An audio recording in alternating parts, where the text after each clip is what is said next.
I lived in Japan for 9 years. I still remember everything. I was like a kid.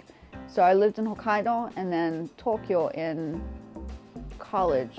No, the end of high school. And apparently in Tokyo, these things are like, they've become one huge part of life, which is understandable, right?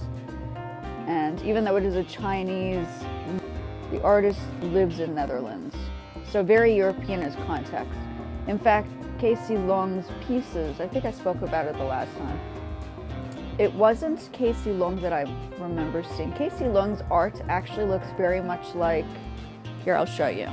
I did these drawings. I'll show you the drawings that I did. Kacing Lung's pieces are a little bit more abstract, so they're not detailed pieces. This is mine. I drew this, or I painted this on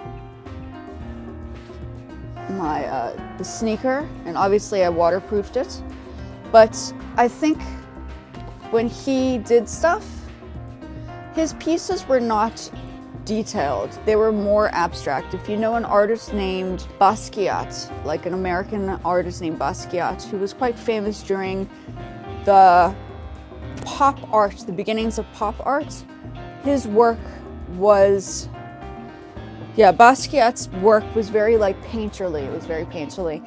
And the artists that created these artworks are actually painterly pieces. The refinement came after I'm sure his ideas started to manifest. So I think I'm interested in, like I said, I'm interested in it because of the arts element to it, because I do paint and I studied the arts, and I know that there's an exhibition or galleries that have Casey's work among other artists' works that have created these little mollies and things in Tokyo right now. So it's part of the art scene. It's bridging like barriers that hadn't been bridged before, which I like about it very much as an artist from my perspective. So yeah, once again, I created my fun little, I don't know if you can see close up, but his work is a little bit more painterly like this. Kacing Lung's work looks a little bit like this. This is my stuff, but his art is less refined and a little bit childlike approach to painting, which is very European. If you look into Dadaism, like I studied Dadaism, like you had Duchamp and his objects that he placed in gallery spaces that were just not meant to be there. They made just such a statement. So I think